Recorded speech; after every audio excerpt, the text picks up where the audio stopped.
Our story begins with the river and the tough-minded people who chose to settle here.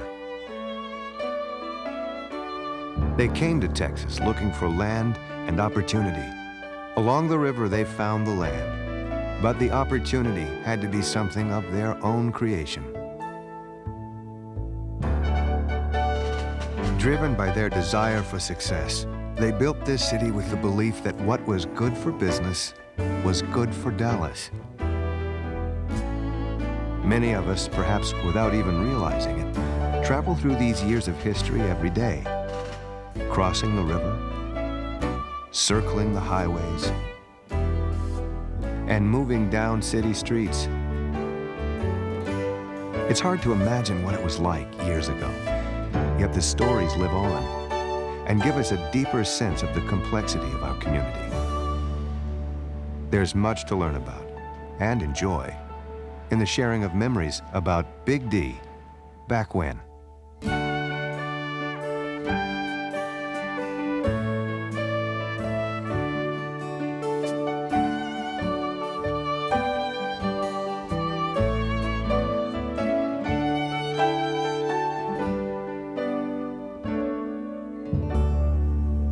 Well, it sometimes amazes me when I hear people talk about Dallas, what Dallas is, the kind of city it is, because I found that it's all kinds of cities.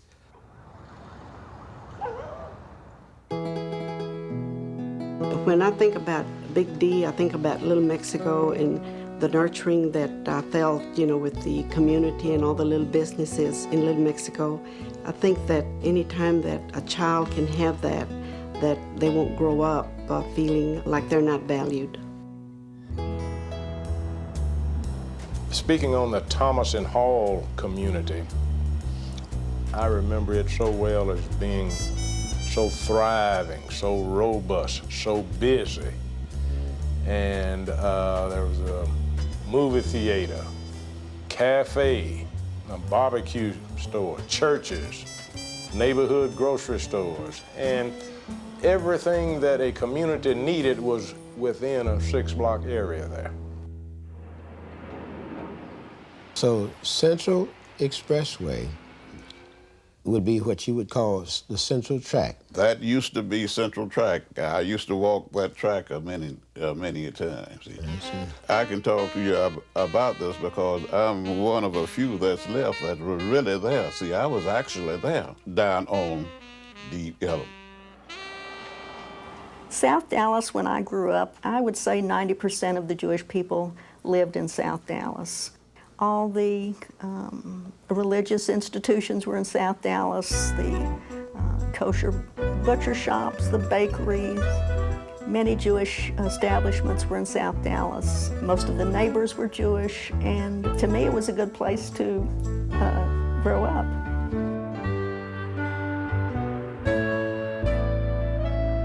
There was a real sense of community in Oak Cliff. Everybody knew everybody. It was very safe. As a small boy, I could walk or ride my bicycle any place with no hesitation. It was wonderful. We were in Kessler, and I think I was 8 years old, and my brother was 3 when we moved over here. And I've lived here ever since. This is a very stable neighborhood. When we were growing up, we never locked the back door. It was always open. Oak Cliff, South Dallas, Deep Ellum, the Thomas Hall and State Street area, and Little Mexico are just a few of the neighborhoods that years ago began to add character and a sense of community to this city. Since Dallas began in the 1840s, everyone who has lived here has shared a common dilemma, that of learning to live with the river. Well, the river is what attracted John Neely Bryan to this area. And the river is key to an understanding of the city of Dallas and its growth and history, I think.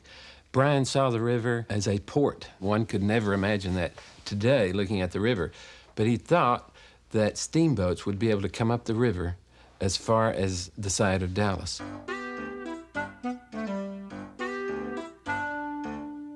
The Dallas settlers weren't the only ones in the area. Across the river, Judge William Hord started his own town called Hord's Ridge. But in 1850, when Dallas and Hord's Ridge competed for which would be the county seat, Hord's Ridge lost and gradually disappeared. In the 1880s, Thomas Marsalis and a group of developers chose the site for a planned community. They called it Oak Cliff. When Dallas leaders saw what the area had to offer, they claimed it. Oak Cliff was annexed in 1903. Oak Cliff was a wonderful place to be. It had a reputation for its tasty artesian water, as well as for its rich mix of arts and entertainment. Spurred on by the energetic Mr. Charles Mangold, the performing arts offered a lively mix of opera and theater. Crowds gathered for wild amusement rides, as well as roller skating, dancing, and swimming in both Lake Cliff and Kidd Springs.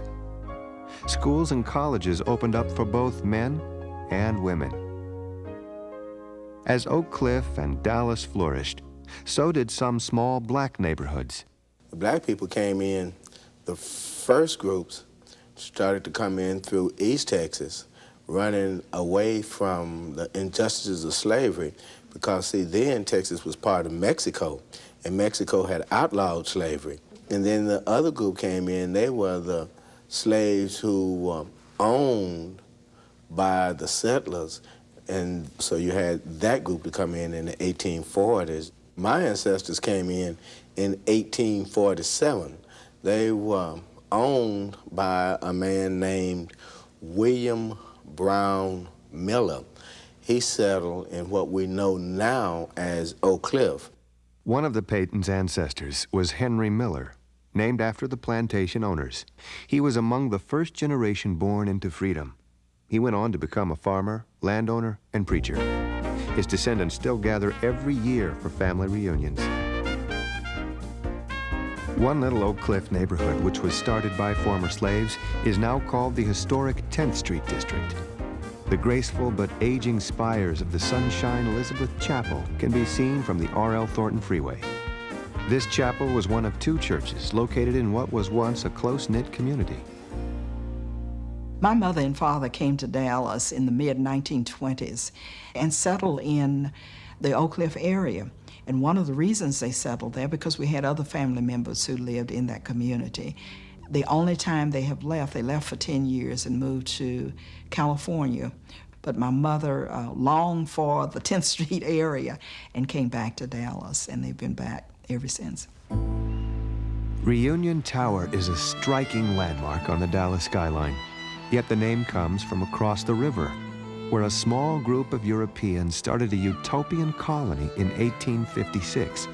They called their new home La Reunion. It encompassed 2,000 acres in the area of Hampton, Westmoreland, and Davis. Victor Considerant was one of the leaders.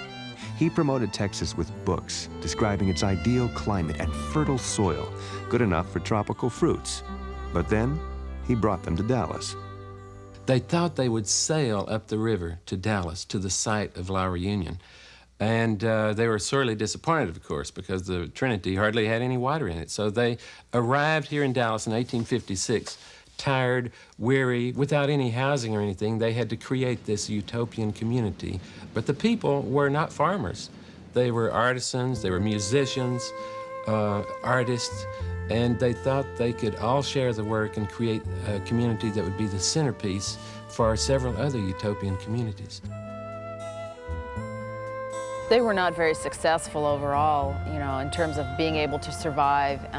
But I think what they did do is introduce an element into this area of European sensibilities in a lot of ways. And they were speaking French, and they brought a lot of cultural influences into this area that would not have been here otherwise.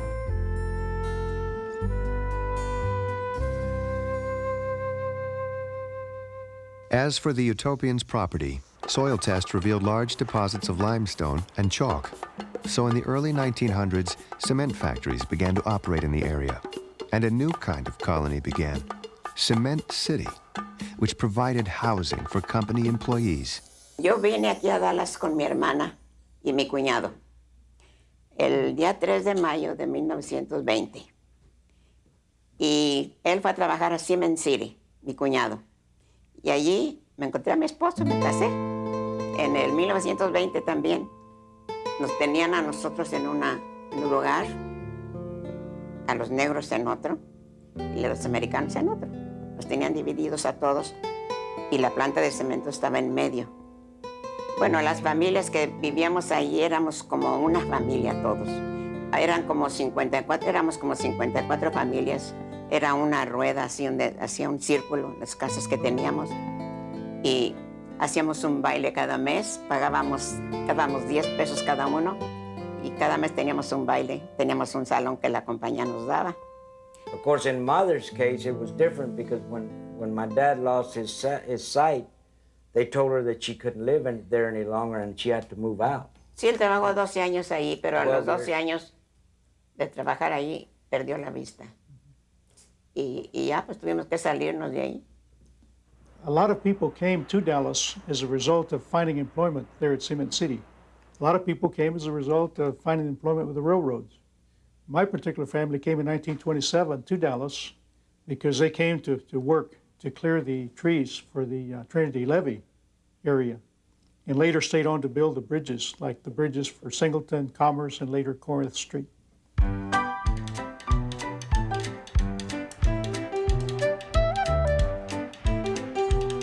From the early days, bridges and ferries were the only ways people could cope with the highs and lows of the Trinity River. When the 1908 flood brought major destruction to both Oak Cliff and Dallas, city leaders decided to look for a better solution. They hired George Kessler, a nationally known city planner from St. Louis. He made many recommendations about everything from railroads to river control.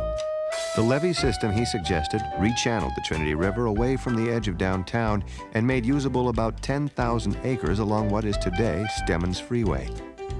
Yet memories still linger about the days when whole sections of the city were underwater.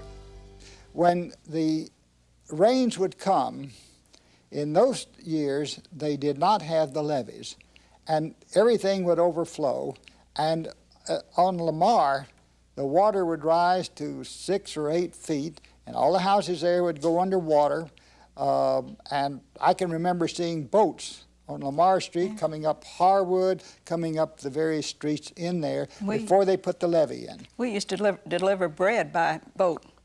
We'd pile the bread up in the boat and deliver it to the people who couldn't get out of their homes.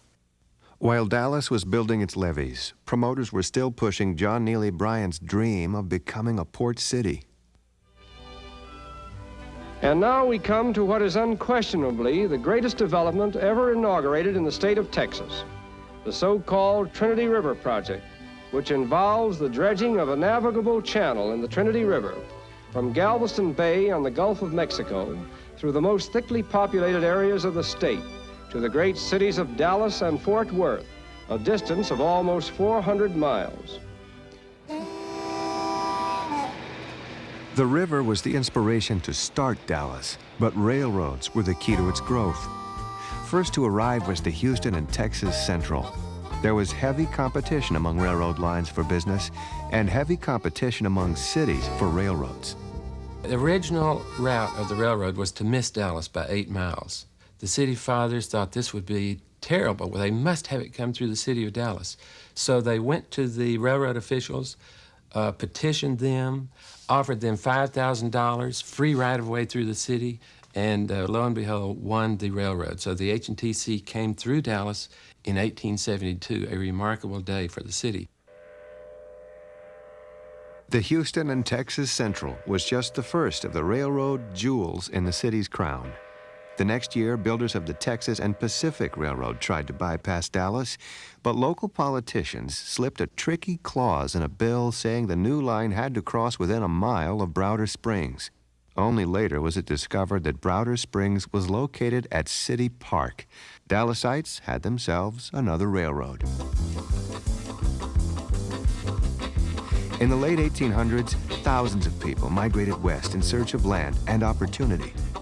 Railroads made it easier for these immigrants to get to Texas, and Dallas encouraged them to stay. The Eisenlohr family immigrated from Germany in 1846. After growing up in New Braunfels, then Cincinnati, Rudolph Eisenlohr moved to Dallas with his family in 1874. My great uncle decided that Dallas was going to be a boomtown, and he was a businessman, so Dallas was the place to come. So they moved the whole family down to Dallas. and he was a druggist. He opened his drugstore at the corner of Main and Field in downtown Dallas.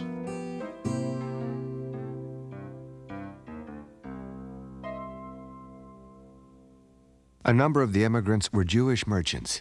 Their department stores eventually became Dallas landmarks, with names like Teich, Gettinger, Kahn, Harris, Neiman, and Marcus. But among the first were the Sangers. You could almost say that the story of the railroad became the story of the Sanger brothers in Texas. And as the railroad inched its way up through central Texas northward, the Sangers would open little stores at each terminus of the railroad. Actually, Alex Sanger was sent from the Corsicana store to Dallas to open the Dallas store. And the first commercial freight to come on the railroad was merchandise from the Corsicana store to the Dallas store for the Sangers. And Alex opened the store here, and then his brother Philip joined him, and they were the two brothers who ran the Dallas Sanger Brothers store. Alex also had a vision that went beyond Dallas. He started a mail-order business, which quickly became the second largest west of the Mississippi. The success of the Sanger brothers helped to spread the word that Big D was a good place to do business.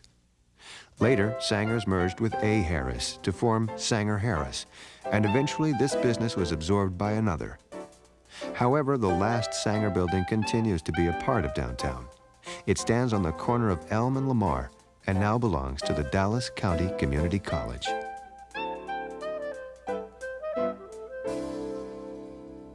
One young Sanger employee turned his ideas about retailing into a Dallas legend. In 1907, Herbert Marcus, along with his sister, Carrie Marcus Neiman, and her husband, Al Neiman, saw an opportunity. They gambled that ready-to-wear clothing would soon become more popular than custom-made. As the store grew, it added to the national reputation of Big D. As a family business, it was natural that young Stanley Marcus would follow in his father's footsteps. Dallas has always been identified in the public mind as part of the Wild West. And I remember when I used to go to Paris or Berlin, be introduced to someone as Stanley Mark from Dallas, the immediate reaction was they'd point their fingers and say, bang, bang. I decided that we would go into a program of national advertising in Vogue magazine, Harper's Bazaar. And as a result of that, it became newsworthy to a lot of publications because at that time, no one advertised in those magazines except New York stores. I mean, it sounds so silly in 1994 to be thinking that that would be an important factor. But the press had just never looked upon Texas or any other place as a fashion market or fashion source. New Yorkers may have needed some convincing, but Dallasites knew very well the shopping delights of their own city. I can name the stores from Teich's to Sanger's, almost name them all, because I made the trip so many times. Starting at Teich's, to Vokes, where we got our shoes, to Greens, H.L. Greens. Let's not forget the dime stores, because Woolworths and Cress's they were in between. A little side trip over to Neiman Marcus, back to Wheels department store, E.M. Can. Let's not forget the music stores, which would be Brooke Mays, Whittles Music Company. So many beautiful stores. Yes, stores.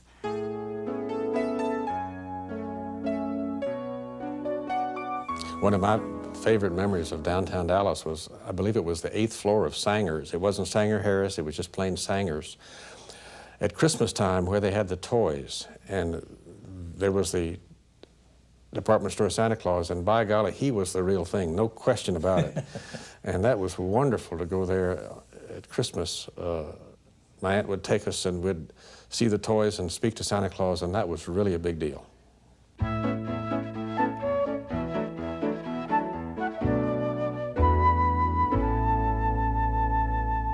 I can remember in Dallas back shortly after World War II, some of my fondest memories are around Christmas time and going downtown and seeing the the electric train displays that they had in the big picture windows of the big department stores down there. Sangers had it always. And one year they had, it must have been, I don't know, 47, 48, 49, they had it wired so that the train would sit still until you put your hand on the glass. And it would activate something that started that train running, and that fascinated me. I couldn't understand, how does that work? And I'd do that, sit there playing with that train. I would have stayed there for hours, but of course, Mama said it was time to go. Right. Streets full of people, stores full of merchandise, movies, music, and theaters, good food, and good friends. It was all here, downtown.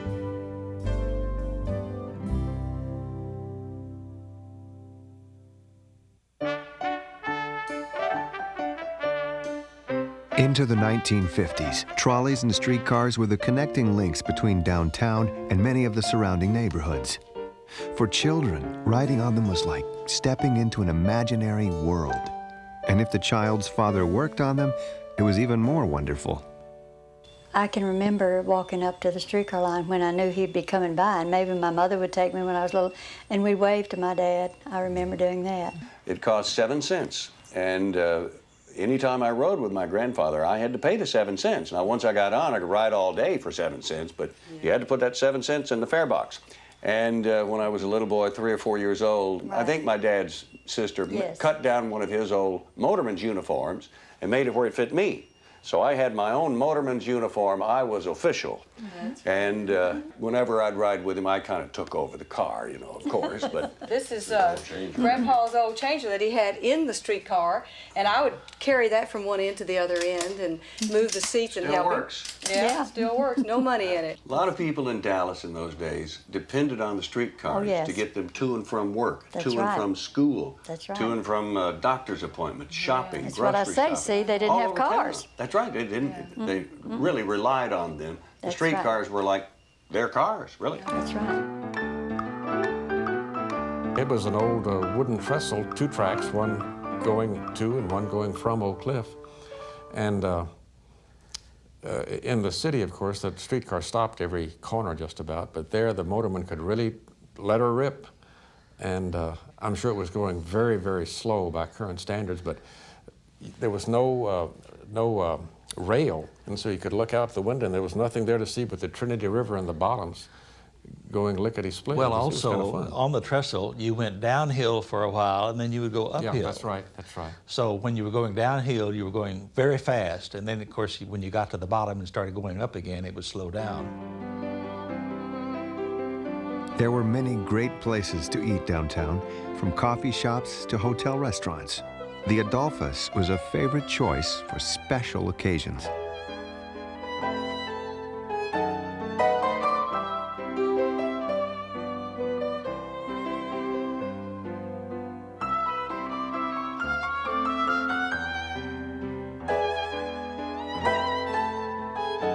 When we first came here, my mother tried to take us out once a week, you know, some real nice place. So she would bring us to the main dining room at the Adolphus, which was in this corner here. The Adolphus and the Baker were the best in town. And they were the best place to work, too, if you had to work. In the time I worked in the coffee shop, the girls wore white stockings. And they could not wear fingernail polish on their nails. And I had to know how everything was fixed, so I'd go to the cooks first and ask them. And then I'd take them out there, and I had to look to see if they had runners in their hose. Of course, that was silk hose then. After I had Glenn and went back to work, I worked at the Baker Hotel. And that was in 1938. And I stayed there till the first day of 1954. But it was a fun place to work.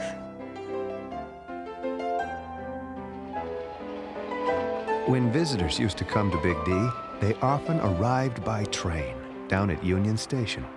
If you were to board a passenger train in Dallas in the 1920s, you were traveling the way most people traveled. It was probably taken for granted as much as anything, but it was the safest, most reliable way to go. Looking back on those days, it was also probably the most glamorous and romantic way to travel. All of the cars on the main line trains were full-service dining cars. Everything was cooked right back in the kitchen on board the car. The Katy Railroad actually had an ice cream freezer in the kitchens of their dining cars and made homemade ice cream to serve up to the passengers.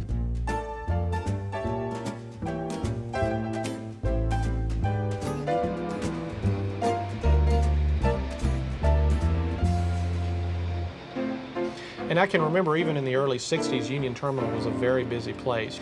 And you could go up to the track and you could look in the windows of those cars and you could see the flowers on the table in the dining car and you could see the porters making the berths in the sleeping cars, and the sense of urgency to get that train loaded and get it out of the station on time. I mean, you could feel the excitement in the air.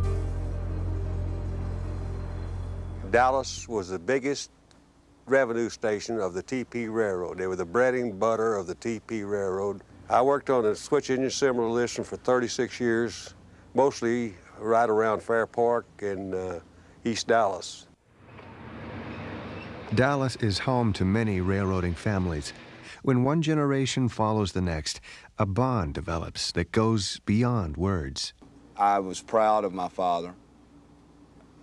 Not very many sons can work alongside their father and know their grandfather was there. And they still, today, sit there and they look at me on the railroad and say, that's the third generation railroad. The railroads brought the first wave of Jewish migration, the merchants who developed the big downtown department stores. At the turn of the century, a second wave arrived. They came from small villages in Eastern Europe, fleeing war and persecution. They settled along the railroad tracks in the vicinity of Harry Hines, Little Mexico, and KERA. It was affordable housing, and many of them settled in this area. At first, it seemed to have been known as Goose Valley. Later, it became known as Little Jerusalem because of the Jewish population. Well, the first 4 years of my life was spent around Little Jerusalem. And my mother had just come to Dallas in 1920, and I was born in 1921. And my mother couldn't speak English. So, of course, I grew up only knowing Jewish. And I would go out and try to play with the children. And they couldn't understand me, and I couldn't understand them. But of course, eventually I learned English and was able to enjoy their company. The tracks of the Houston and Texas Central ran along what is today Central Expressway. The tracks of the Texas and Pacific used to run right down Pacific Avenue. Where the two tracks met was a train depot and the opportunity for immigrants to make a living. They realized all of the cargo and passenger activity would be a great place for shoppers and shops. Elm Street was the location of the beginning little stores that were starting to be built. Many of these early immigrant Jews who were able to open stores, they would help each other when they opened used clothing stores, shoe repair stores, pawn shops, cafes, tool shops, any kind of shop imaginable. It was said that you could buy anything in Deep Elm. My father did various jobs working on Elm Street, anything that he could find to make a living. When the war broke out, he joined the 36th Infantry Division. When he came back from Europe, he took what few dollars he got from the discharge and his pay and tried to do various things, ended up marrying my mother, and then they opened a small store in the 2800 block on Elm Street. Actually, they pawned your mother's ring Yeah, he gave her to have enough money to open the to store. open the store. Pawned her engagement ring. The pawn shops were all on that area because there was a necessity for it. If a carpenter had a plane or a saw and he needed $1, he could take it down there and borrow it, and then come the middle of next week when he needed it, he'd scrounge around someplace and get that $1 or $3 and go down and take it out of pawn. That was almost a way of life for many people in those days. With a train depot nearby and a streetcar running down the middle, Elm Street was always open for business. The actual shopping area extended about 4 blocks along Elm, east of what is today Central Expressway. The term Deep Ellum began around the time of Prohibition, when homemade liquor was easy to find. When the blues could be heard everywhere, from street corners to smoke-filled clubs, and when the Harlem Theater and the Ella B. Moore Theater further north put on shows similar to the Apollo in New York. Let's see, the church-going people, did you see them down on Deep Ellum? No, sir, that was wrong. That's wrong. That was another time. You're talking about another crowd. No, they wasn't there. This was the good time if we was to get down people, let the hair down and sing the blues. Very early on, the music scene in Deep Ellum became a serious business. Dallas was one of the key locations in the state for blues and jazz musicians. Allison Tucker first played in Deep Ellum while in high school, on tour with the Houston Band, and returned many times over the years until moving here in the late 50s. Adolphus Sneed began his music studies at Booker T. Washington High School and eventually formed his own combo with Herbie Cowens and the Smith Brothers, Buster and Boston. The New Orleans type of blues was more of a, horn tooting. They had more horn with theirs, whereas the blues that we're talking about on Deep Ellum, they featured the guitar and had more guitar players and that played the down. And singers, the vocalists. Yeah. Hot Lips Page was just one musician who became famous outside of Dallas, but there were many others like Bud Johnson, Keg Johnson, and Charlie Christian. Blues is a feeling. It's it's the way you feel, what you feel, and it's a beat. This beat it has to it, that makes you bounce. That after beat, that makes you bounce.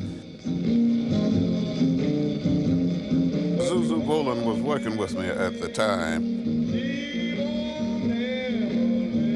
That was strictly Deep Ellum music. It was the same thing that came from Deep Ellum. Wherever musicians traveled, one of their favorite things to do was jam together after a performance. It was through these connections that word spread about jobs. When big bands up north needed players, they frequently looked to the talent in Deep Ellum. You'd be surprised at the musician that's left Dallas and the one that's on big time and with the big time band, like Count Basie and Duke and all those people. A lot of those boys out of Dallas. Buster Smith is a good example of what you're saying. When he left here, although he played with several groups, he ended up with Count Basie. He was a arranger for Count Basie. He wrote music. Before he left New York, he was writing for different people. And when he came back to Texas, I know people used to get on a plane and fly down here to get Buster to write the music for them. He's right here, one of our Texas boys. Yes. Another musician with Deep Ellum roots was Sammy Price, known as the king of boogie woogie. He played with Lester Young and King Curtis and became famous both in the United States and Europe.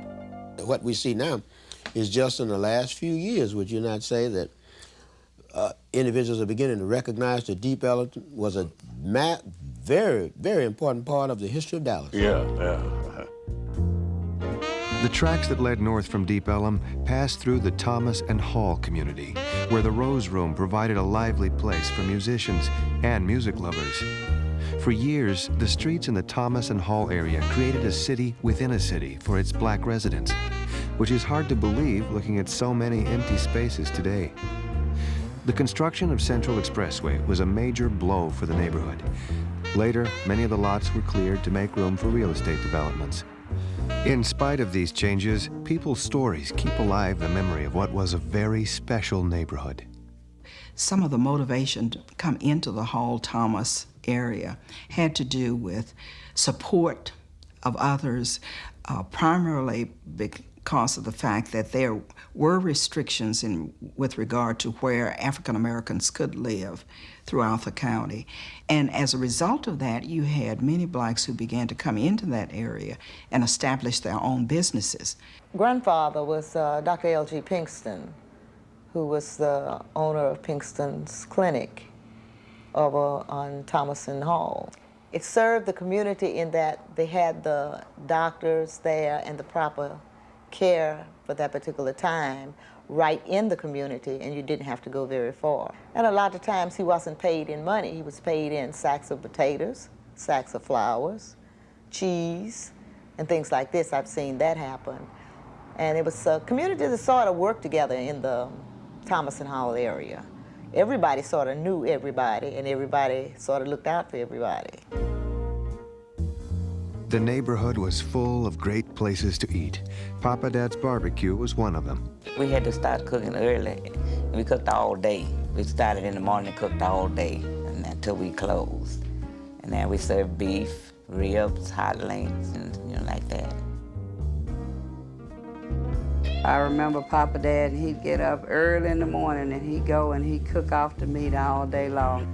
He would go there and build a big fire, and then he'd throw water on the fire, and that smoke would just go all over the neighborhood, and the people would start coming in. They start buying the barbecue because the aroma would go all over North Dallas. In both the Thomas and Hall area and Deep Ellum, many of the grocery stores were owned by Italian families. My grandparents were Joe and Pauline Camerata. They came from Sicily, Palermo, Italy. They came through New York and Ellis Island, and it was probably about 1913 at that time. And from New York, they went to Lufkin, Texas, and my grandfather worked in a sawmill there. From there, they came here to Dallas. They bought the store there at Staten Island. And when you walked into the old store from the living room was the meat case.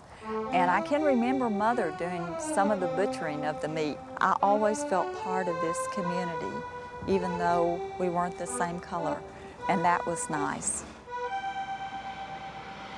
Today, St. Paul's United Methodist Church is on one side of Woodall Rogers, and the neighborhood it belonged to is on the other.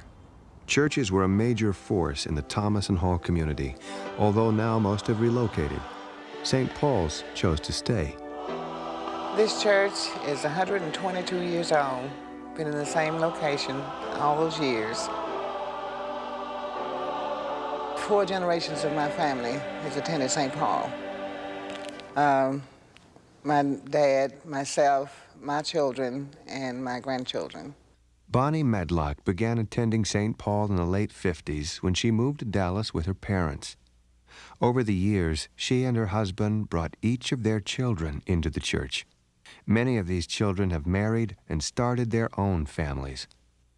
St. Paul's is a physical reminder of the long history of the Thomas and Hall area. The church continues to offer a place for younger generations to create memories of their own. Across Woodall Rogers, there was another neighborhood that once brought vitality to the edge of downtown. We knew it as Little Mexico. It was a lot of community and a lot of caring, and everybody was sort of an extension of your own family. One reminder of Little Mexico still shines brightly against the Dallas sky. Phoenix was the place to be, and the place to work, and the place, where people came, and it was sort of like a landmark. It had a beautiful dance floor, and I remember those murals on the wall, that it was just something very, very special. Sadly, one local treasure no longer exists. It began as the Dallas Little Theater. In the early 40s, J.J. Rodriguez converted the building into a movie theater.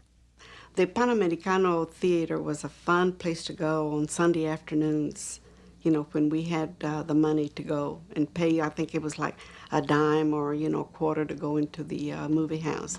And I remember Mr. J.J. Rodriguez as somebody that really was a role model, for the young people. Even as a boy, J.J. Rodriguez dreamed of one day having his own theater. He found special ways to share this love of movies with the children in Little Mexico.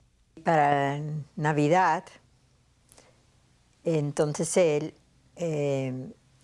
juntaba muchos regalos para niños y para niñas, y entonces procuraba para las 10 de la mañana dar película de Navidad, y daba gratis la entrada para todos los niños, y claro, con las mamás porque iban niños chiquitos.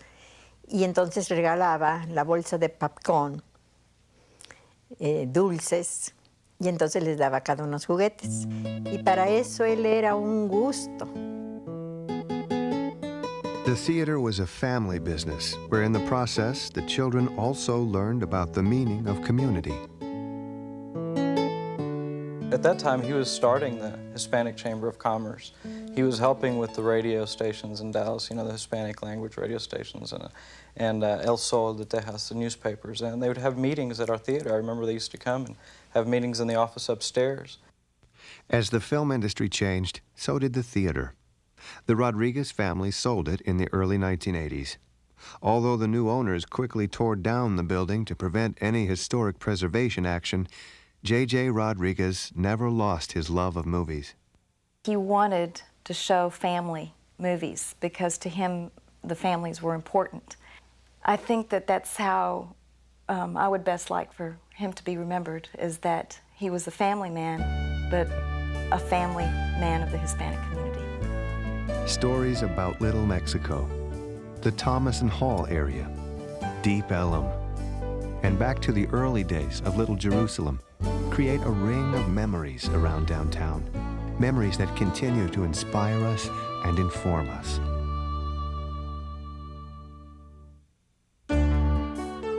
It's easy to look at old photos, see old buildings, and perhaps overlook how the story behind some of these structures changed the future of the city.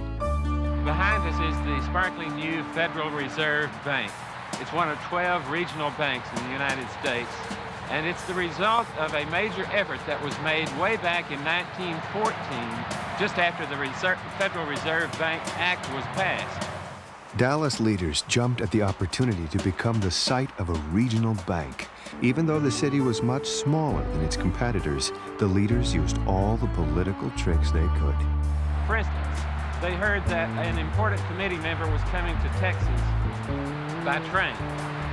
So a Dallas Morning News reporter, a banker named J. Howard Audrey, went up to St. Louis to intercept this committee member, Burleson was his name, to have a special car on the train so they could entertain him in royal fashion all the way to Dallas. They made a terrific pitch to him, and finally it was announced that Dallas had won that distinction.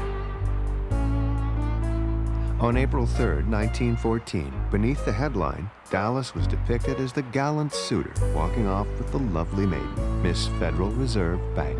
When this announcement was made, all sorts of celebrations rang out. Dallas had arrived. Dallas was the city of the hour. The Council of Churches declared a day of prayer so that we could thank God for the fact that Dallas got the Federal Reserve Bank. And Dallas was the smallest city in the nation to win that honor. The Federal Reserve Bank brought more than honor to Dallas. The millions of dollars of deposits attracted large private banks, and Dallas became the banking center of the Southwest. For many years, Dallas didn't know whether it was a western city or a southern city, and actually it was part of both. I mean, there was a cattle trail coming to Dallas, the Shawnee Trail. It was part of the Old South, and yet it really wanted to be something very distinctive in its own right. Well, the opportunity came along in 1936 when Texas celebrated its 100th anniversary of independence, and we knew there was going to be a big exposition held at some city in the state of Texas. Dallas had small claim to it because, after all, in 1836, there was no Dallas. In the mid-1930s, several big construction projects were underway, including work on the levees and the Triple Underpass, which would serve as a grand entry into the city. But Dallas leaders had another major project in mind, the state's Centennial Exhibition. Armed with facts, figures, and money, they beat out the competition. Dallas was proud of this achievement, and doubly proud when President Franklin Delano Roosevelt drove onto the fairgrounds for the opening ceremonies. My friends of Texas, I have come here today to bear the tribute of the nation to you on your 100th birthday, for you are 100 years young. And what a birthday party. A huge $25 million exposition in Dallas with all Texas playing host. 200 acres of magnificent buildings, a new city, a great city, a city of 1,000 sights and 1,000 wonders. Small wonder, then, that the whole nation is talking about this big Texas exposition. People came from all over the country. Some even rode the special Centennial trains. There were exhibits for all ages. Anything fishy here? Why, yes, it's the aquarium. And take a look at these, the spoonbill catfish. Imagine trying to spoon with that bill. There was this outdoor theater production called The Cavalcade of Texas, which was a capsule summary of Texas history, beginning with the Indians and then the Spanish and so forth, and ending up with cowboys and Indians and the Texas Revolution and the Alamo, with lots of horses and guns shooting and arrows flying, and it was just fabulous for I was about 6 at that time. The Centennial Exposition put Dallas in the news around the country. Big D was becoming known as a city with spunk and character. However, behind the scenes, Bob Thornton, the Mercantile Bank president, had to use all of his persuasive powers to get local business leaders to contribute thousands of dollars every week to meet the Centennial's payroll. He finally said, fellas, don't send your vice presidents these meetings. I ain't got time for them. Send your presidents. I only want to see yes men. As a result of that technique, the Citizens Council emerged from this group of yes men who would come in and put up the money. And we figured that if it worked well for the fair, it would work well for the city. Later on, the Citizens Council became characterized as an oligarchy, which it was. Certainly, it was not a democratic method of supervision, but it was a lot more efficient than the democratic system. The Centennial, of course, was an element of the establishment, the leading bankers who wanted it brought to Dallas. Well, the black people of Dallas were somehow left out. But at this very time in the history of Dallas, you had people like Maceo Smith and Maynard Jackson who had come together and had begun organizing the blacks into groups such as the Progressive Voters League. Maceo Smith was head of the Negro Chamber of Commerce, and Maceo Smith in particular decided that the black culture should be represented at the Centennial. And they started trying to raise money, gather materials. He went to Smith and some of the others went to the legislature to see if they could get a sum of money to put up a building for Negroes. Well, the 1936 Centennial was one of the kinds of political battles that had to be fought in order to get representation of the African American community, or the presence of the African American community reflected in that very historic celebration through Fair Park. The Hall of Negro Life was a monument to the perseverance of African American leaders. They were refused state funding when they would not withdraw a black candidate from a legislative race. Eventually, with money they gathered from among themselves and a grant from the federal government, the hall was built. Juneteenth, 1936, was a day that we were finally allowed to come in. We could come to the Centennial, we could come to the fair, but we couldn't ride anything, we couldn't eat anything, but we could pay our money and come in, but we could go into that Negro building. The Centennial had been so successful that the city decided to put on another exposition called the Pan American Exposition. Now, some people came to the city fathers again and said, well, the Hall of Negro Life does not fit in with the theme of this year's exposition. And so it was demolished. It was the only substantial building that was demolished from 1936 to 1937. In the early 1990s, a community-wide effort returned the building to the site. The Museum of African American Life and Culture is a proud symbol of persistence and celebration. Memories of the Centennial soon faded as the country entered World War II. However, after the war, the struggle for civil rights intensified. South Dallas was one of the first neighborhoods to become openly involved in conflict. This is Rutledge Street in South Dallas, just off 2nd Avenue and just down from Fair Park. And my earliest memories are right at this location at the house just behind us. Just outside the house was a tall white fence. It was tall to me at the time, and I'm certain it was quite tall, and a solid wooden fence. And I was told, and I'm certain that this is true, that it was the dividing line between the black families and the white families. For on this other side of the fence over here, all the people who lived there were black. For years, Dallas was a racially divided city. Certain areas were designated for Negroes and for Mexicans.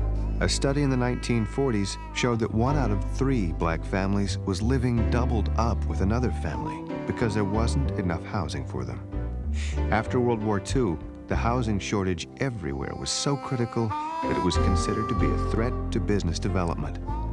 When some black families began moving into white South Dallas neighborhoods, they were met with violence. The Gully family moved here from the Thomas and Hall area. Hatcher Street Florist is the oldest black florist in Dallas. And when we moved out in '43, we had 2 bombings we went through during the period from '44-45. That it completely destroyed the greenhouse on the second time. The first time, it just kind of burned it up real bad. But it was enough to shatter windows everywhere and make you get up out of your bed.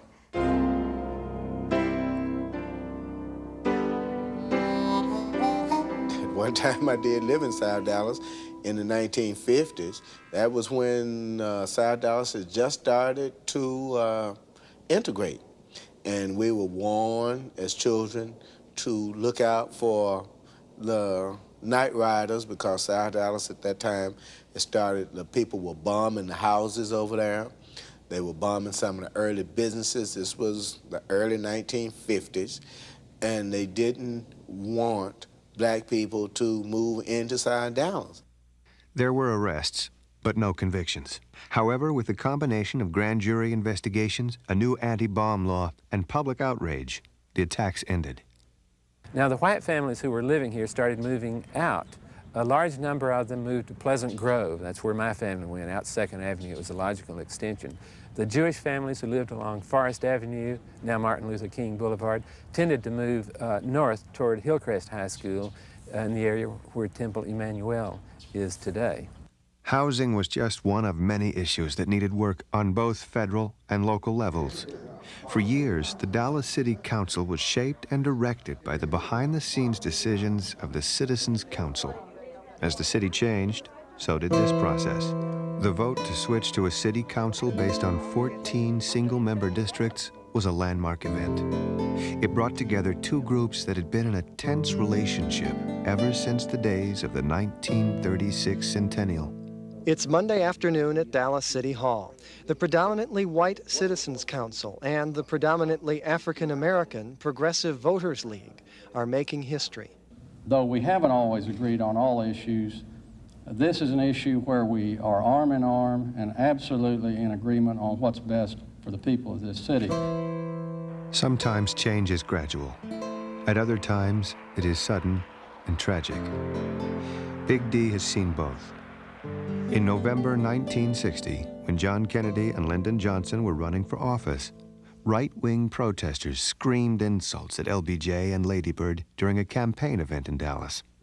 In October of 1963, right-wing protesters attacked Adlai Stevenson after he spoke at a United Nations Day rally. After such bad press, local leaders tried to stage a warm welcome for President Kennedy and his wife. What happened next put Dallas in the headlines and the history books.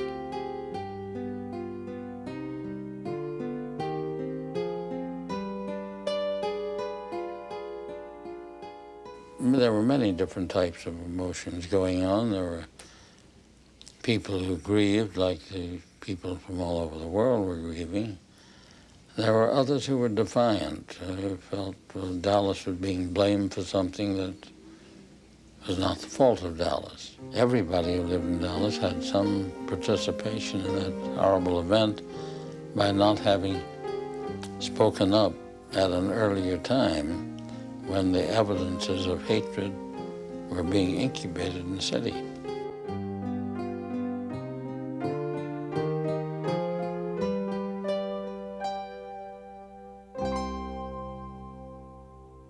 But they decided, the city did, it should moderate its views. And suddenly the right-wing elements were quiet.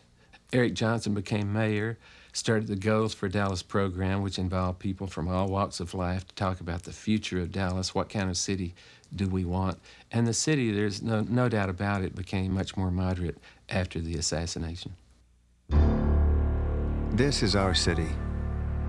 At first glance, we see the changes, but not the history. Until, that is, we begin to listen and share our stories of generations gone by, of faraway places and long ago journeys. We learn that we are the dreamers, the laborers, the railroad workers. We are the teachers, the storytellers, the musicians. We are the movie owners, the retailers, the community supporters. We are the children of yesterday, today, and tomorrow. The promise of Big D is here, in who we are and how well we live with each other, as we each seek our own opportunities in this city by the river.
Have you ever wondered how the city of Dallas was created? Well, to understand that, we'll have to rewind back to early Texas history. Let's find out more with this Dallas Rewind moment. Texas is very unique. Some people think everybody pretty much that came here was running away from something or trying to get something free. Much of the migration to Texas came after the Civil War.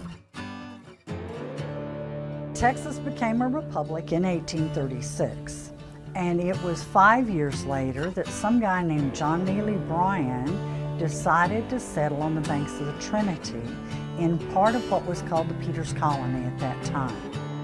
Dallas itself, I believe, was primarily established by Bryan because it was at a low water crossing on the Trinity River.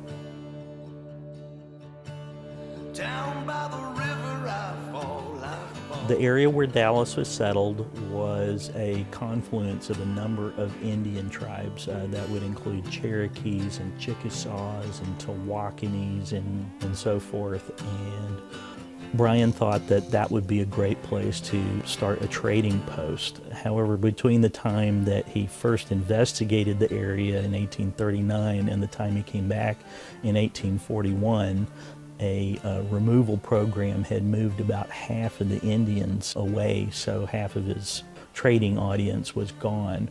But he still saw promise in the area for settlement and enticed members of Bird's Fort, which is up now where about Haltom City is, to come down and settle. in the area, and that's when he outlined the original town site of Dallas.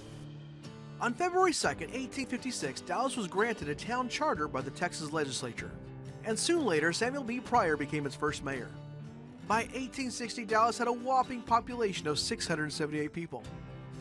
I guess we've come a long way. This has been a Dallas Rewind moment.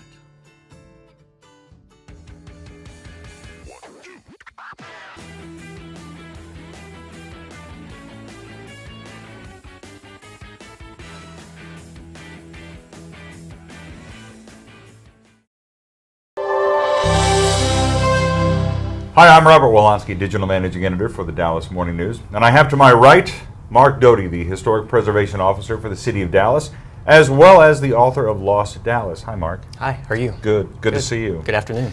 So we are here to introduce something very, very special. For the first time ever, we're going to show you a 1939 Kodachrome look at the City of Dallas. This is something a few of us purchased off eBay a few months ago. Took a little while to get it up online. We had it converted, in fact, to high definition. Oh, wow. You just saw it for the very first time. It's daylight and nighttime glimpses of the city. You, as the author of Lost Dallas, certainly have seen a lot of black and white pictures of the city, but I assume you've not yet seen color photos, certainly not color images, moving images of the city at that period. Right. What'd you think? I think what struck me the most was first the daytime images of Main Street, especially kind of the western end of Main Street, and how busy it was with people walking around, all the buildings that used to be there, because if you're familiar with Main Street today, kind of that end is more parking lots or big monolithic structures instead of these little 1, 2, 3-story structures with restaurants and stores in them. So I liked that. And then also what was interesting was seeing the nighttime images of Elm Street, particularly the Theater Row, seeing all the movie theater marquees lit up. And blinking. And blinking and flashing and everything. And then also the Coca-Cola sign that used to be at the corner of where Live Oak dead end at Hervey and Elm Street, and that kind of intersection. I've never seen that, a picture of that sign before, so that was really, really cool. You know what I thought amazing? I've seen this film probably 200 times at this point, and yet until you pointed it out to me as we were watching it a little while ago, I never noticed there were houses in downtown as late as 1939. Right, if you, the portion of the video that is taken from the roof of the Butler Brothers building, which is next door to City Hall now, you can see actually a few houses that kind of butted up against downtown closer than an urban building. So even as far back as early as soon as 1939, we still had residential structures, because that was kind of the start of the Cedars neighborhood before it was all decimated by City Hall as well as the freeway construction. Well, I mean, what's amazing is that this is downtown before freeways, downtown before tunnels. Right. The reason that Patrick Kennedy wants to show this as part of the Human Scale, which he's showing Thursday night at Main Street Garden, is because the idea is to bring back pedestrian life to downtown.